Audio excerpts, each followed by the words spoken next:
ఈశాన్య రాష్ట్రాలను వర్షాలు అతలాకుతలం చేస్తూ ఉన్నాయి. ఏ ప్రాంతాల్లో ఎంత మేర వర్షం కురుస్తోందో మనం ఒకసారి డీటెయిల్ గా చూద్దాం. అసోం, సిక్కిం, అరుణాచల్ ప్రదేశ్, మణిపూర్ రాష్ట్రాల్లో భారీ వర్షాల కారణంగా అపార నష్టం జరిగింది.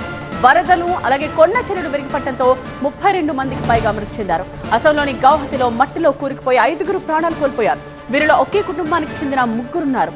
అరుణాచల్ ప్రదేశ్ లో వరదల్లో 9 మంది ప్రాణాలు కోల్పోయారు.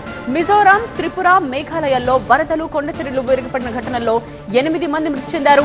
ఉత్తర సిక్కింలోని మంగన్ జిల్లాలోని తీస్తా నదిలో 11 మంది పర్యాటకులతో ప్రయాణిస్తున్న వాహనం పడిపోవడంతో ఒకరు మృతి చెందగా 2 గాయపడ్డారు. మరో 8 మంది గల్లంతయ్యారు. సిక్కింలో కొండ చర్యలు విరిగి రహదారులపై పడిపోవడంతో 1500 మంది టూరిస్టులు చిక్కుకుపోయారు.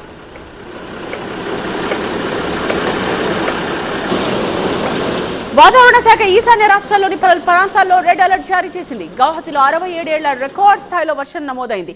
అసోంలోని 12 జిల్లాల్లో వరదలు సంభవించాయి. 60,000 మందికి పైగా ప్రజలు వరదలతో ప్రభావితమయ్యారు. అసోంలో వేలాది మందిని సురక్షిత ప్రాంతాలకు తరలించారు. మణిపూర్ రాజధాని ఇంఫాల్ వరద గుప్పిట్లో చిక్కుకుంది. నగరంలోని పలు భవనాలు నీట మునిగాయి. ఇళ్లలోకి వరద నీరు ప్రవేశించడంతో ప్రజలు తీవ్ర ఇబ్బందులు పడుతున్నారు. పరిస్థితి అదుపు తప్పడంతో ఆమెని రంగంలోకి దింపారు.